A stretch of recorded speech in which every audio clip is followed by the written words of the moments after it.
Bon, merci d'être là. Particulièrement à Amélie qui m'a déjà entendu pendant 3 heures de cours cet après-midi. Bravo pour votre tempérance. Donc je voudrais remercier Salon Double de m'avoir invité à donner une conférence, et singulièrement elle est donnée ici à la mer à boire, qui est pour moi un lieu symbolique. J'y suis venue pour la première fois le 23 mai 2012 à l'occasion d'un cycle de conférences intitulé Mots et images de la résistance, dont j'ai suivi de nombreux épisodes et qui ont fait beaucoup pour ma découverte et ma compréhension de mon environnement proche, c'est-à-dire le Québec. Le 23 mai 2012, donc, parce que le sujet de la conférence m'autorise à vous raconter ma vie un tout petit peu, je suis sortie de l'Antigone de Wajdi Mouawad, qui ne faisait étrangement pas du tout référence à la désobéissance civile qui avait lieu dans la rue, devant le théâtre. Et je suis venue ici avec une amie boire un dernier verre avec les conférenciers du jour.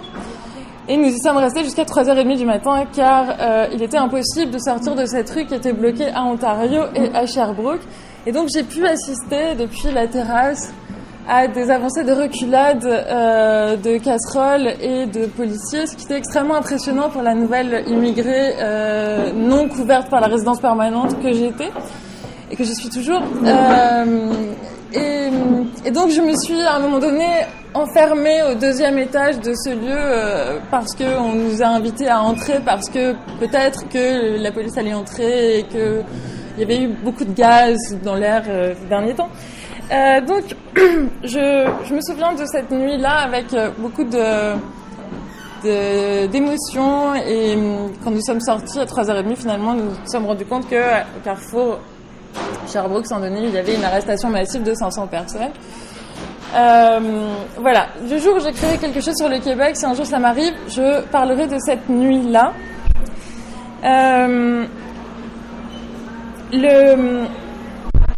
La différence, la distinction sur laquelle je voudrais me pencher ce soir, c'est celle-là. Est-ce que cette nuit-là, je l'ai vécue et donc je vais un jour la raconter parce que je l'ai vécue, ou bien est-ce que, en sortant de chez moi ce soir-là, après avoir passé un mois enfermée dans ma tour au 18e étage à regarder CUTV Montréal, est-ce que je me suis dit, il faut que je vive quelque chose hors de cette réclusion pour pouvoir un jour le raconter.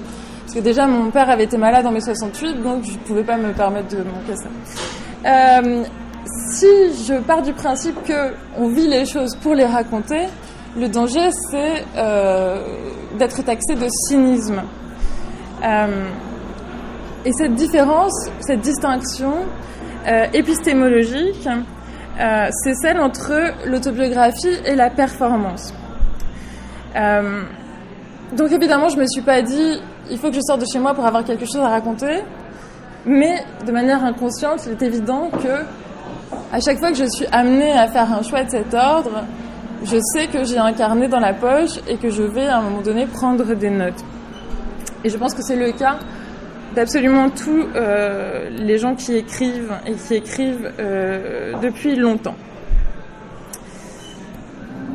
Donc je travaille sur l'autobiographie et l'autofiction, mais de manière plus large, j'essaye de ne pas considérer ces genres comme spécifiques, mais comme appartenant à un ensemble plus vaste, qui est celui des écritures référentielles, ou écritures du réel, et qui m'intéresse à la fois du point de vue de la création et sous l'angle de leur réception, puisque je considère la création comme un effort constant pour essayer d'envisager ce que serait la réception de ce qu'on écrit, entre autres. Donc j'étudie les modalités d'inscription du réel et ces modalités de décryptage, de reconnaissance, ce qu'on appelle l'ancrage, qui est, au-delà d'une référence, un code en commun qu'on a avec le lecteur.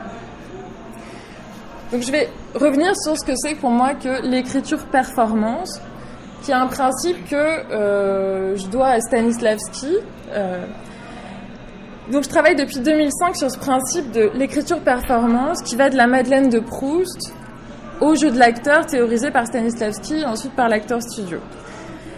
Et qui convoque non pas le vécu, mais l'éprouvé de l'auteur et du personnage narrateur Ce qui fait toute la différence, c'est que l'auteur ne raconte pas ce qu'il vit ou ce qu'il a vécu, mais projette des émotions qu'il a éprouvées sur des situations inédites, inventées, et sur des personnages de fiction.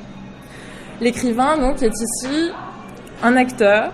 C'est un travail de jeu, de performance, qui produit à travers l'écriture et au moment de l'écriture. La gageure, c'est que cette performance va être d'autant plus convaincante et sera d'autant plus capable de toucher le public qu'elle est sincère. Et la sincérité n'est jamais mesurable. C'est un acte de foi que de jouer, de tenter de faire affleurer à la surface de la conscience, au moment où on écrit, ce qui fut jadis un sentiment, une émotion réelle. Alors pour faire ça, Stanislavski propose de passer par la sensation, et c'est par cette même sensation que Proust va retrouver le temps perdu. C'est le goût de la madeleine qui charrie la réminiscence. Donc chaque affect mémorisé peut donc être réanimé par une sensation qui lui coexiste. Le goût de la bière, l'odeur de la cigarette, une lumière, une matière. Donc si Stanislavski a théorisé ce principe-là pour le jeu de l'acteur, il me semble que les écrivains le reproduisent la plupart du temps de manière inconsciente, mais qu'il s'agit d'une démarche relativement commune. J'essaie aussi de retrouver l'émotion que j'éprouvais, par exemple, la première fois que je suis arrivée à Montréal. Alors, je pense à des choses précises, à des anecdotes, à des sensations. Je pense, par exemple, à la première fois que j'étais dans l'aéroport de Montréal avec 2 valises de 23 kilos qui m'ont échappé sur le tapis roulant, et à cette espèce de glissade que j'ai tenté de faire pour les rattraper. Ça va c'est la sensation qui va refaire surgir l'émotion du moment. Je pense à une cigarette fumée dans un aquarium pour humains à l'aéroport de Munich, où il y avait toute cette inconnue qui allait débarquer. Voilà. Donc l'image mentale du souvenir vient avec la sensation. Évidemment, c'est un effort qu'on fait sur soi-même. C'est quelque chose qui est de l'ordre de la douce torture qu'on s'inflige pour écrire. Et c'est pas quelque chose qui est de l'ordre du plaisir, c'est pas quelque chose qui est de l'ordre de l'analyse. Souvent, c'est des choses auxquelles on a déjà donné du sens. C'est quelque chose qui est de l'ordre de la performance, qu'on va produire en soi pour essayer d'écrire quelque chose. Et donc, je m'inflige cette réminiscence continue. La réminiscence, c'est donc le matériel de l'autobiographique, mais c'est aussi le matériel anticipé de la performance. Y a une chanson de Piaf qui dit « Laissez-moi le temps de fabriquer des souvenirs ». Donc, quand on est sur le point de vivre quelque chose, on a aussi cette conscience qu'on se fabrique des souvenirs. Je me souviens par exemple d'une lettre que m'avait envoyée Françoise Verny quand j'avais 17 ans. Françoise Verny, c'est une éditrice qui était à l'époque chez Grasset, qui était chez Flammarion avant, qui était une dame qu'on était obligé de respecter, quoi. Et qui m'a envoyé une lettre qui était très généreuse, qui me disait vivez, voyagez, allez au concert, rencontrez l'altérité. En gros, ce qu'elle me disait, c'était forgez-vous une expérience de vie, devenez quelqu'un qui a des choses à dire. Qui peut être utile à 17 ans. Mais pas forcément des choses à raconter. C'est là où il n'y a pas de cynisme dans cette démarche-là. C'est que c'est quelque chose qui est finalement de l'ordre de l'universel. Le matériel biographique, c'est votre palette. C'est la palette dans laquelle vous allez puiser. À 18 ans, quand j'ai publié mon premier roman, l'éditeur m'a demandé une notice biographique. Je l'ai écrite au futur parce que j'avais honte de n'avoir absolument rien à dire. Donc j'ai écrit sur, j'aurai 30 ans en 2009 et d'ici là j'aurais fait, c'est déjà du passé. Donc ce qui est bien, 10 ans après, on peut vérifier ce qu'on a fait, ce qu'on n'a pas fait. Donc il y a quelque chose, et c'est là-dessus que je vais essayer de développer ma réflexion ce soir, c'est sur l'attaque morale. Il n'y a rien de moralement condamnable à vouloir vivre des choses pour avoir des choses à dire. du matériel. Comme un acteur qui aurait jamais été triste, jamais été en colère, il serait difficile de jouer pour lui ces sentiments-là. Quelqu'un qui serait resté enfermé chez lui 24 heures sur 24. Stanislavski parle de mémoire affective et considère le matériel émotif et sensitif de l'acteur comme une palette de couleurs qu'il peut convoquer et combiner. Donc l'écrivain, à mon sens, fait la même chose, inconsciemment ou non, dès qu'il met en scène des personnages auxquels il prête des affects. Ce sont ses propres affects. On ne peut pas prêter à des personnages des émotions qu'on n'a jamais eues. Alors, c'est en lisant, il y a un an, une tribune de Christine Angot dans Le Monde à propos de Marcella Yacoub que j'ai commencé à considérer cette distinction qui est présentée initialement comme étant d'ordre éthique. Marcella Yacoub, si jamais vous ne la connaissez pas, au départ c'est une historienne du droit. C'est une intellectuelle plutôt brillante, plutôt provocatrice, et qui a pris une position très à contre-courant, notamment dans l'affaire DSK, en plaidant pour la présomption d'innocence et la notion de vie privée.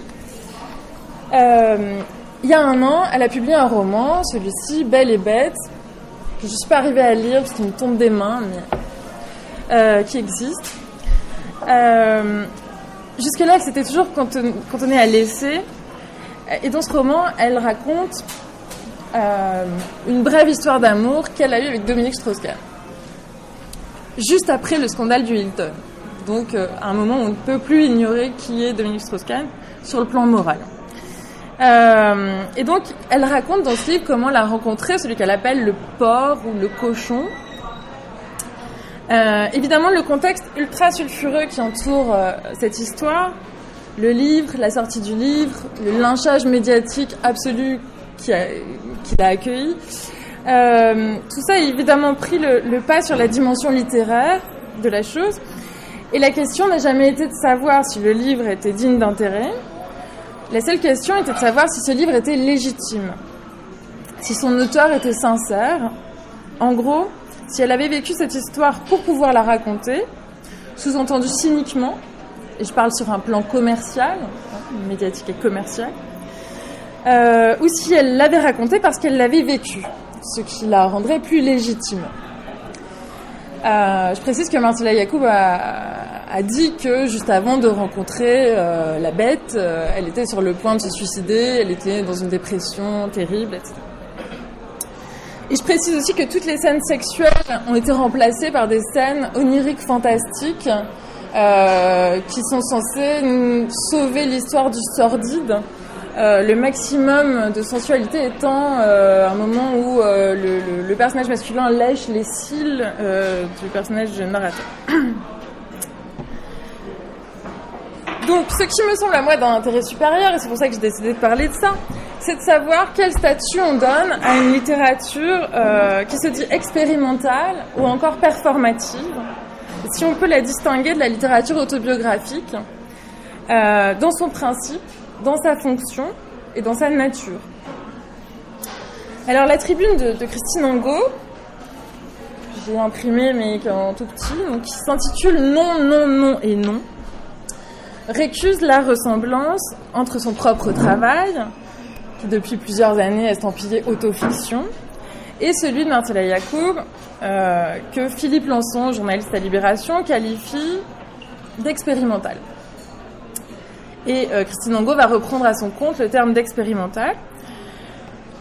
Dans un premier temps, j'ai trouvé que la distinction était assez efficace, c'est-à-dire raconter sa vie versus vivre des choses pour les raconter. Mais c'est une distinction morale. Elle le revendique d'ailleurs. Il y a un sous-titre dans la chronique qui dit « Oui, je suis moralisatrice » ou « Oui, je fais une psychanalyse ». Et il y a quelque chose de l'éthos de l'auteur qui est en jeu dans cette tribune. C'est-à-dire que quelques mois plus tôt, Christine Angot a publié un livre qui s'appelle « Une semaine de vacances » où elle raconte l'inceste qu'elle a subi donc de manière extrêmement détaillée, de manière extrêmement morbide aussi. Et ce livre-là a été salué par la critique, mais on a pu aussi lui reprocher son côté voyeur. notamment parce qu'il met le lecteur dans une position extrêmement difficile à tenir, puisqu'on raconte un viol d'une jeune fille par son père en détail. Bref, si Hongo refuse d'être associé à Yacoub sur le fond, sur le principe de l'écriture, c'est encore une fois pour des raisons de morale et d'éthos, pour être reconnu, une fois de plus, comme victime.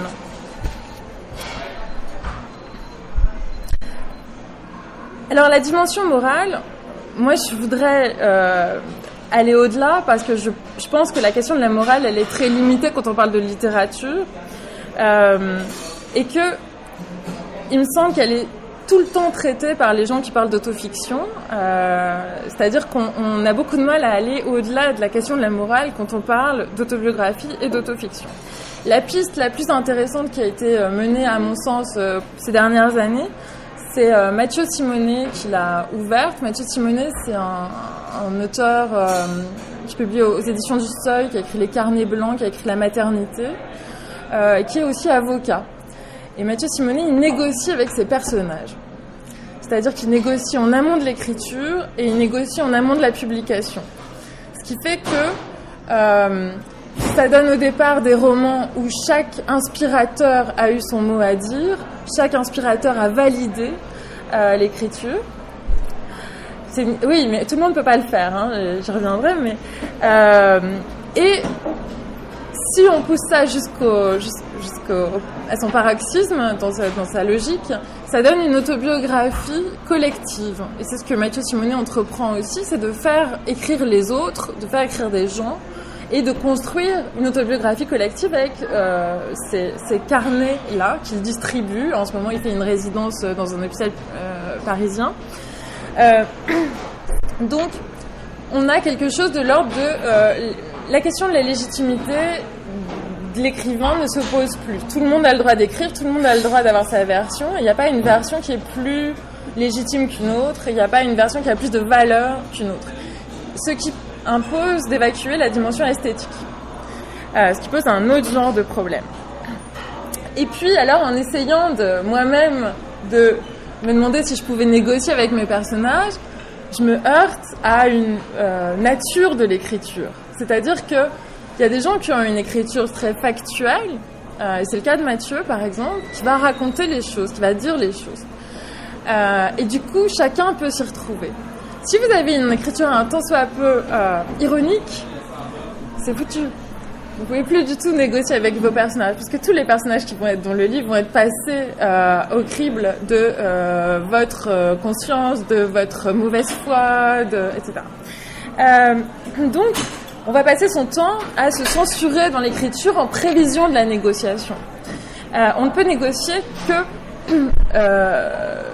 quand ce qu'on dit est présentable à la table des négociations, finalement.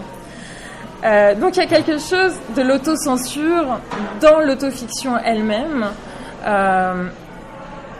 En gros, ce que je pense, c'est qu'on ne transpose bien souvent que pour épargner les autres ou s'épargner des problèmes relationnels.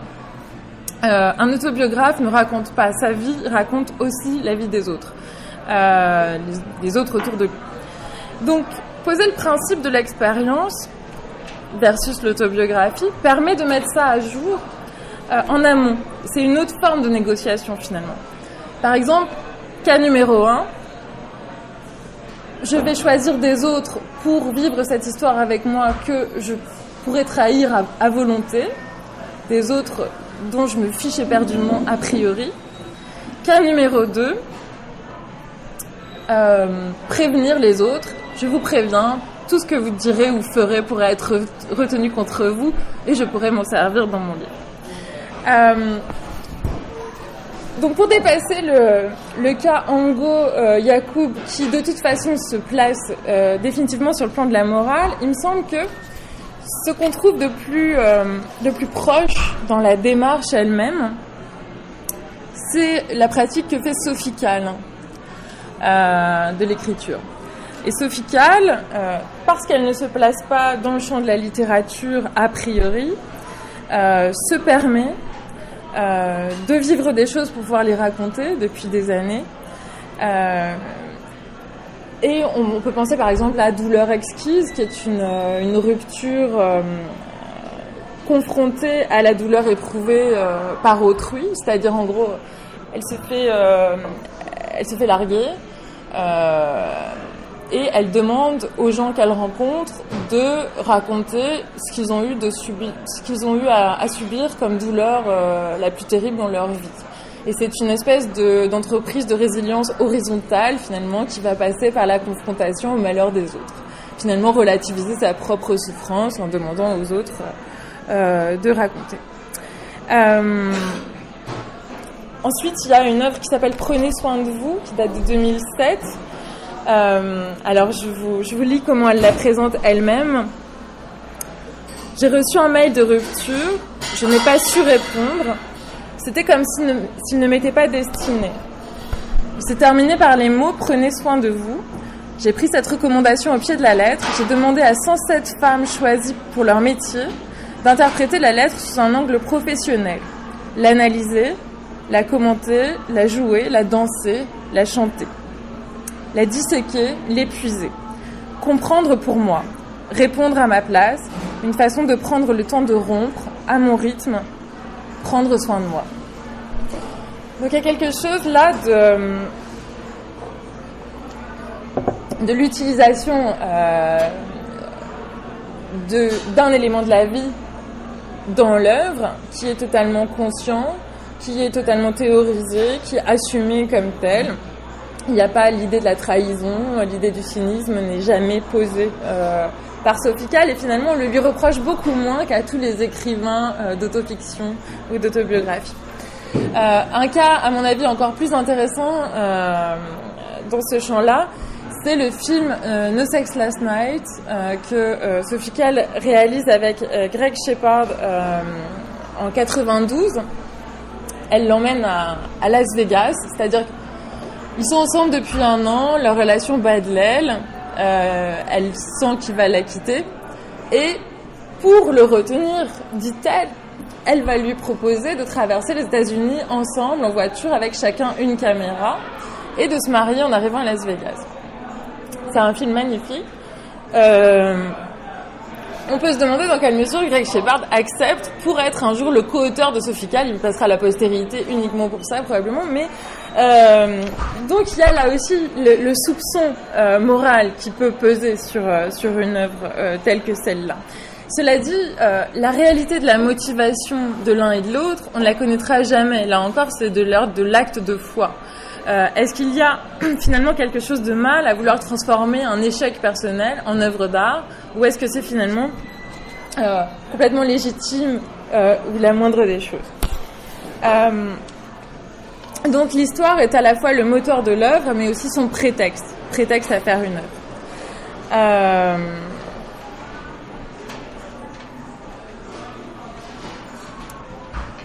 Poser cette question de la motivation, c'est encore poser la question de l'usage qu'on fait des autres à l'intérieur d'une œuvre autobiographique, et qui est une question extra-littéraire, extra-esthétique. Ce qui se pose toujours, c'est la question d'une motivation qui est indécidable. Finalement, est-ce qu'il y a une vérité de la motivation ? Est-ce que tout ça n'est pas très intriqué pour qu'on puisse décider si oui, on a d'abord fait passer l'art avant la vie, ou la vie après au service de l'art, etc. Le soupçon de cynisme, c'est celui de est-ce que l'auteur met sa vie en jeu, donc son corps en jeu, pour obtenir une reconnaissance.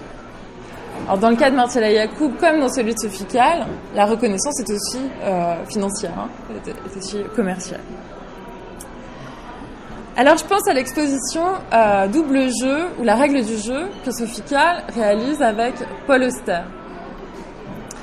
Au départ, Paul Auster s'est servi de Sophie Calle pour inventer un personnage qui s'appelle Maria. Donc lui s'est inspiré de la vie de Sophie Calle. Elle lui a demandé ensuite de lui inventer un personnage, c'est-à-dire de lui inventer des choses à faire, de lui écrire une partition finalement, une partition pour la vie, pour le réel. Et Paul Auster est extrêmement méfiant vis-à-vis de ça, c'est-à-dire qu'il sait qu'il joue avec le feu, Il y a une responsabilité là-dedans qui est compromettante. Donc il va s'en tenir à des instructions pour la vie à New York qui seront suivies par Sophie Calle, plus ou moins, et qui sont plus ou moins compromettantes, là encore. Donc on n'aura pas un scénario, on aura simplement des instructions. Mais finalement, cette demande, c'est décider de jouer la vie de quelqu'un qu'on n'est pas, mais de la vivre. Est-ce que cette demande ne passe pas d'abord par un désir personnel? Est-ce que finalement on peut décider de faire ça uniquement par cynisme ou par art? Est-ce qu'il n'y a pas quelque chose qui se retourne dans cette demande-là? Alors si on poursuit avec Sophie Calle, on a en 80, enfin si je remonte plutôt en arrière, en 1980, Sophie Calle va demander à sa mère d'embaucher un détective privé pour la suivre elle-même et la prendre en photo. Et elle exposera ensuite le travail du détective et la description de ses allées et venues. Et elle mettra en parallèle le récit de ses journées qu'elle a écrit quotidiennement. Personnellement, j'ai beaucoup de mal à ne pas imaginer Sophie Calle se retournant dans la rue pour essayer de démasquer son propre détective. Il y a quelque chose de l'autosurveillance. Il est évident que toutes les personnes qui vont entrer dans la vie de Sophie Calle savent à quoi s'en tenir. Il ne viendrait pas à l'idée aujourd'hui à qui que ce soit qui aurait partagé sa vie de dire je ne savais pas qu'elle allait se servir de moi. Personne ne prendrait ça au sérieux. Donc tous les dormeurs qui ont dormi dans son lit, auxquels elle a demandé de raconter des anecdotes, tous les gens qu'elle a interrogés suite aux histoires vraies, par exemple pour Douleur exquise c'est pareil, tous ont finalement accepté le principe de participer à cette œuvre, à cette finalement performance collective. Là on n'est plus dans l'autobiographie collective mais plus dans une performance, dans une expérience collective. Alors elle échappe finalement à la question morale au nom du jeu, du ludisme. Le jeu est finalement une façon, là je vous lis un extrait d'article, pour les adultes comme pour les enfants, d'approcher la mort, la violence, l'inconnu, qu'il soit jeu d'enfant unique pour conjurer l'ennui, jeu social, jeu amoureux ou jeu de piste. Sophie Calle explore toutes ces modalités avec un esprit d'adulte, mais une liberté presque totale. Les rituels encadrent le déroulement de l'action, mais c'est généralement l'artiste qui va décider de mettre fin à l'œuvre. L'art narratif raconte des histoires, mais le jeu va permettre d'insérer l'extraordinaire dans la banalité du quotidien. Le hasard reste souverain, et c'est lui qui décide souvent du commencement et du déroulement de l'œuvre. Je ne sais pas trop quoi faire avec cette dernière phrase, le hasard reste souverain, comme si c'était finalement une légitimation du récit in fine. C'est-à-dire qu'on est dans quelque chose d'infiniment scénarisé, où la légitimité vient de ce ludisme revendiqué. On est au-delà de la morale, on est dans le jeu. Donc la question morale ne se pose pas.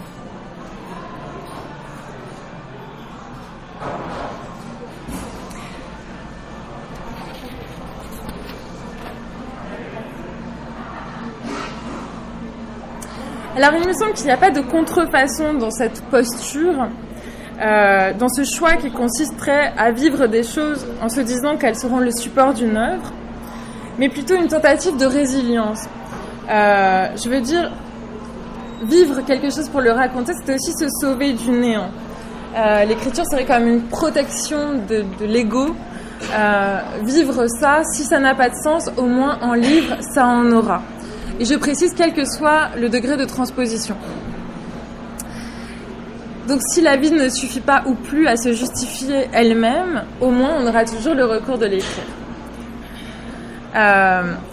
Et ça ne veut pas dire qu'on ne vit pas, ou qu'on ressent moins, ou qu'on n'est pas sincère. Mais s'il n'y a plus rien à perdre, les écrivains dont je vais parler après, il me semble que pour eux c'est le cas, faisons au moins ça. c'est-à-dire sauvons-nous du rien en ayant au moins écrit un livre avec ça. Alors récemment, j'ai fait l'expérience d'être le personnage du livre d'un autre, ce qui m'est arrivé une seule fois jusque-là, parce que quand j'ai écrit Photobiographie avec Jérôme en 2007, on avait des photos et des textes. Donc les photos étaient comme des embrayeurs, attester finalement que c'était bien nous les personnages, même si l'histoire était fausse, les personnages étaient vrais. Et là, je me suis retrouvée à être le personnage dans un livre de Laurent Héroux, qui est un ami écrivain, qui est venu à Montréal en juillet 2012 et qui a notamment logé chez moi. Et il m'a fait le cadeau de me demander une préface pour son livre, ce qui me permet aussi d'avoir le dernier mot, ce qui est extrêmement confortable. Même si je ne suis qu'une figurante dans ce livre, hein, c'est pas du tout ça, je ne suis absolument pas le sujet. Mais... Donc, je vais vous lire un bout de la préface que je lui ai écrite. Où j'essaye de raconter sa démarche aussi d'auteur que je connais bien. Je me souviens d'un jour de juillet 2012, à la campagne, près de Nice, dans une maison transformée en résidence d'artistes. On était une vingtaine, assis par terre, sur des matelas rouges, dans une pièce complètement rouge, une pièce œuvre qu'on aurait dit souterraine.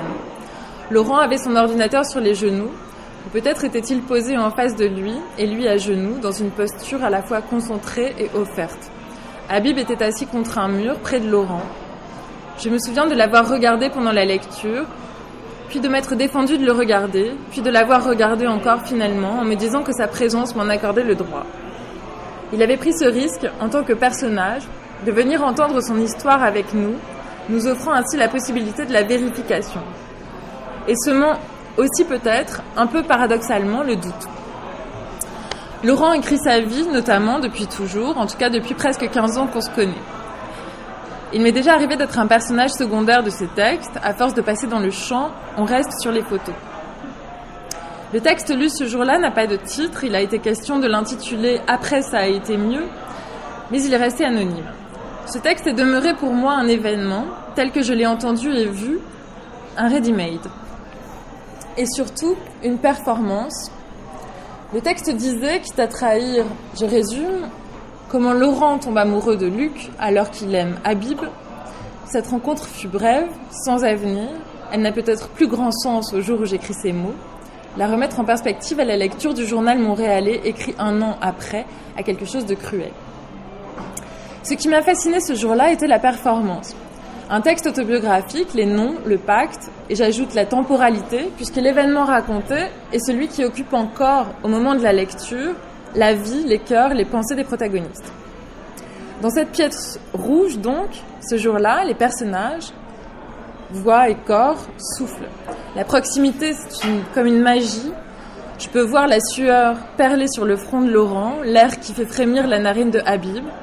Je me dis quel courage, je me dis qu'ils nous donnent leur vie, leur vérité, sans phare, ici, maintenant. Habib a déjà lu le texte, a accepté d'être là, de s'offrir à nos regards inquiets ou inquisiteurs. Je regarde Habib regarder Laurent. À mi-chemin de la lecture, on peut tenter de deviner la fin en scrutant leur visage. Au-delà de l'autobiographie, c'est le spectacle de la vie même qui se donne ici en partage, comme le visage de Marina Abramovic, lorsqu'au MoMA, Yola vient s'asseoir en face d'elle après des années d'éloignement.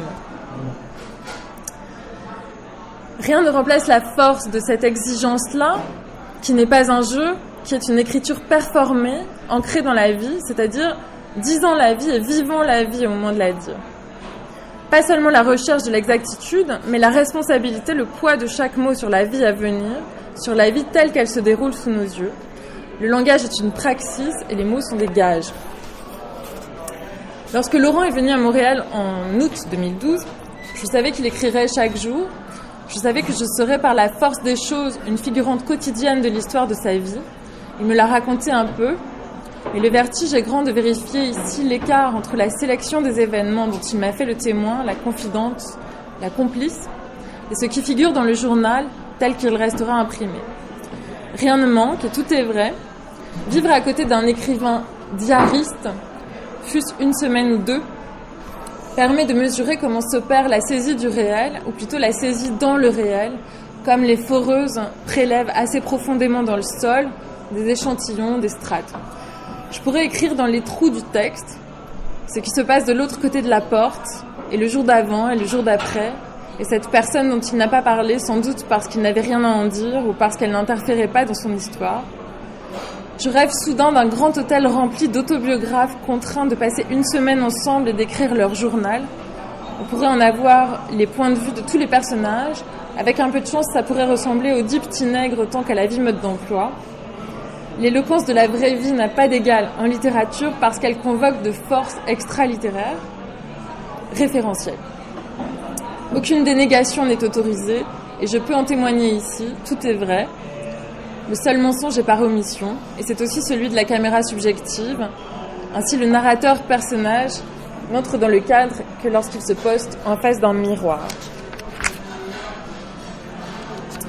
Le 21 août, Laurent quittait Montréal. Mon téléphone sonna dans l'après-midi. On m'annonçait la maladie d'un ami qui fut emporté 10 jours après.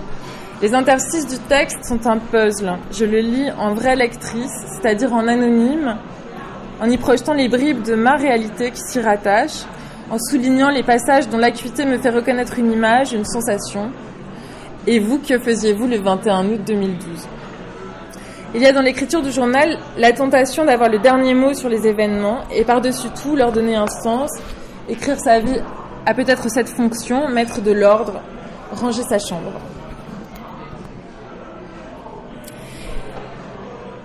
Donc au-delà de cette expérience d'être un personnage, à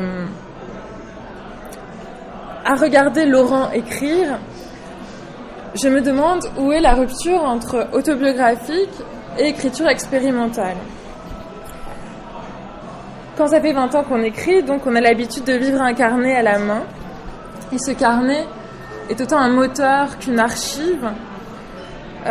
Il n'y a pas de rupture entre le carnet que vous avez dans la poche avant de partir en voyage et le carnet que vous avez dans la poche dans l'avion du retour où vous allez finir par noter ce que vous y avez vécu parce que la vie avait repris ses droits.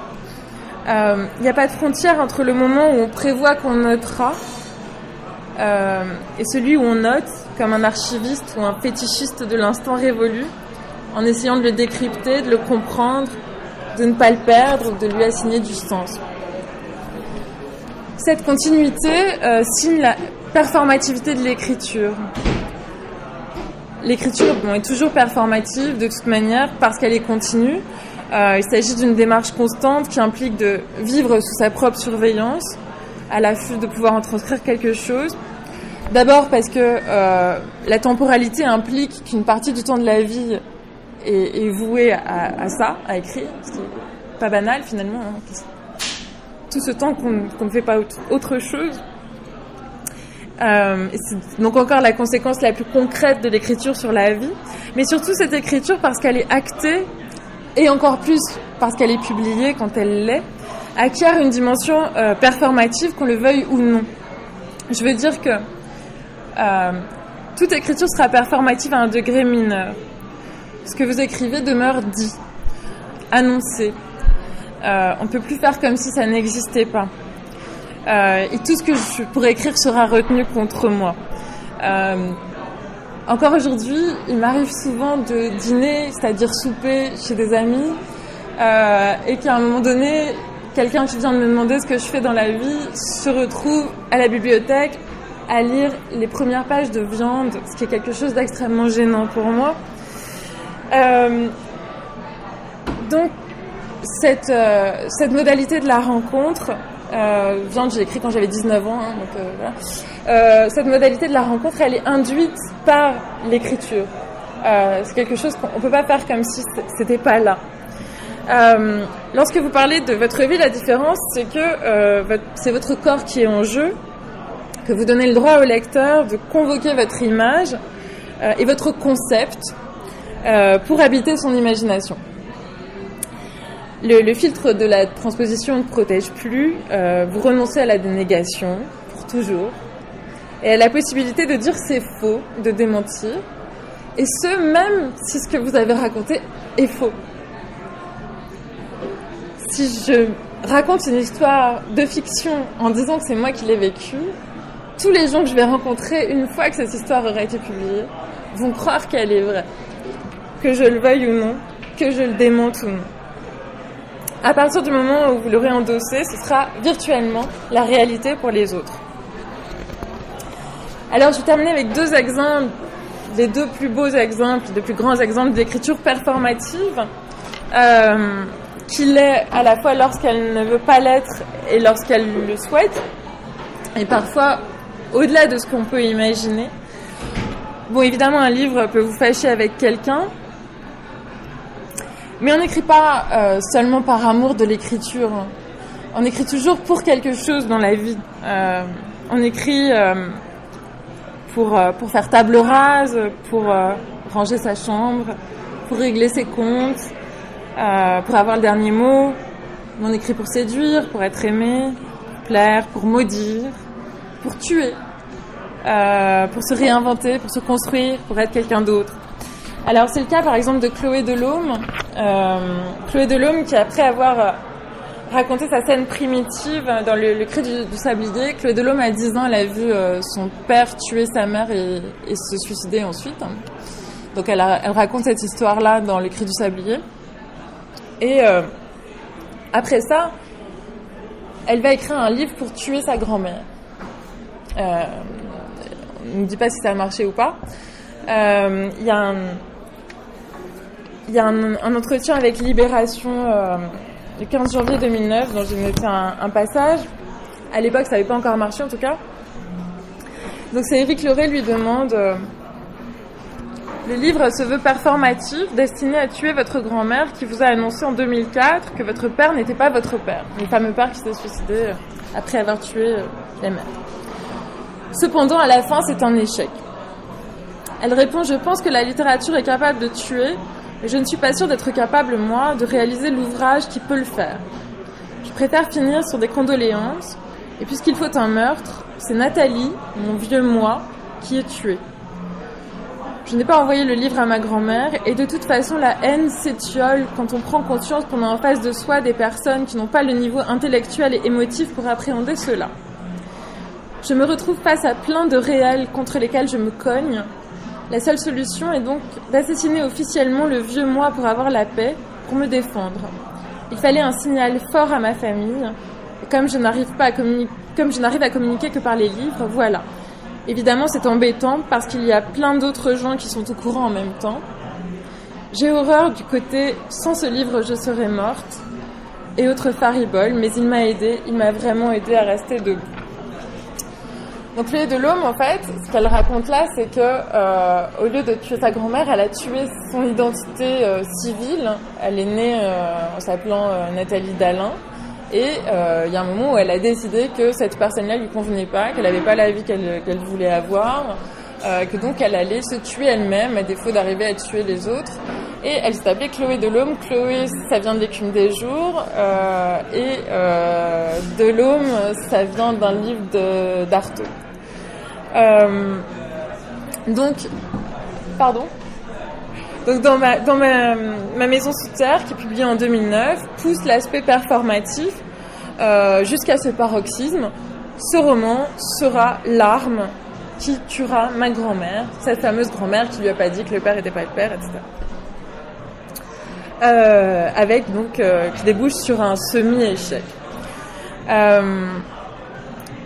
Et elle dit: il y a mort de l'identité civile parce que je ne l'ai pas choisie. Un beau matin, je me suis dit, ça suffit, ma vie ne me convient pas, qui je suis ne me convient pas, je vais être autre. Et j'ai pris cette décision. Et quand vous allez sur... si vous tapez Chloé Delhomme sur Internet, première chose qu'on trouve, c'est que Chloé Delhomme est un personnage de fiction pire que les autres. Donc, à ce jour, le seul livre qui a tué quelqu'un, c'est le livre brisé de Serge Dubrovsky, qui est le plus beau livre, à mon sens, que l'autofiction ait produit.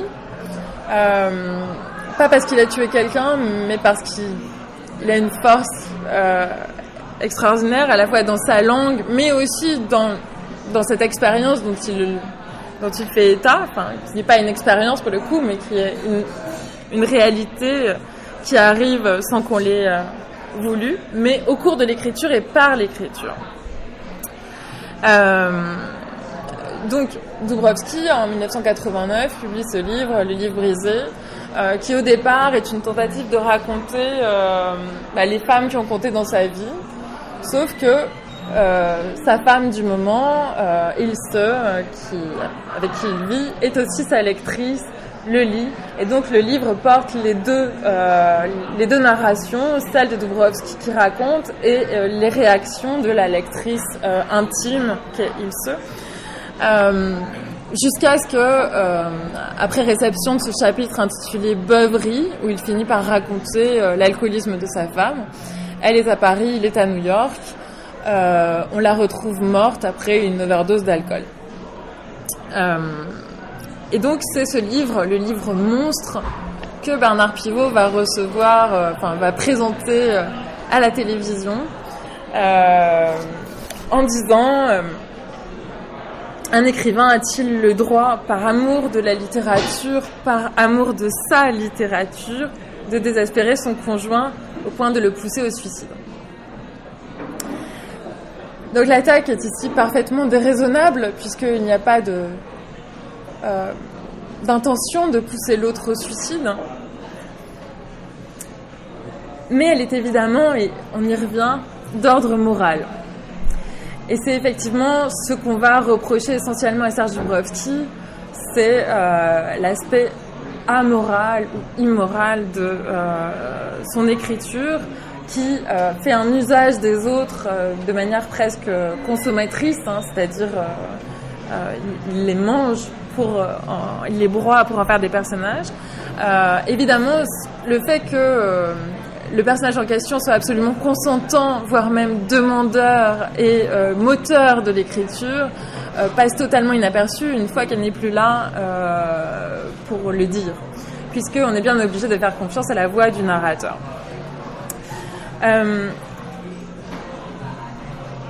Donc évidemment, l'accusation, c'est celle du cynisme, un cynisme qu'il y aurait à préférer la littérature, sa littérature, à la vie.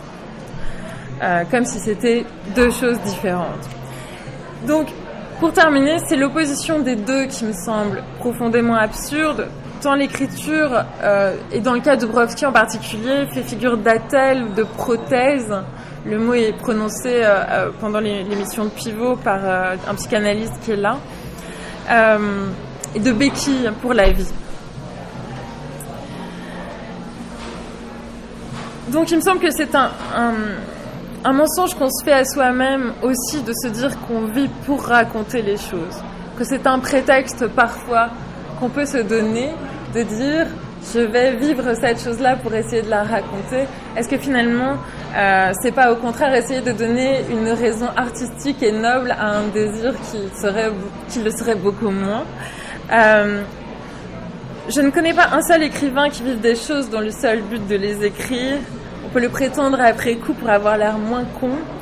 Et l'écriture nous aide peut-être à ne pas nous laisser couler dans la vie. Écrire à ce moment-là, et là je pense beaucoup à Dubrovsky, tient lieu de dignité, de colonne vertébrale. Et finalement, entre l'autobiographique et l'expérimental, je pense que c'est surtout le degré de désespoir qui change. Donc quand Martilla Yacoub dit qu'elle voulait mourir avant de rencontrer la bête, et que c'est la bête qui l'a sauvée, moi je nuancerais en disant que c'est pas la bête qui sauve, c'est la bête plus le stylo. Voilà, je vais m'arrêter là.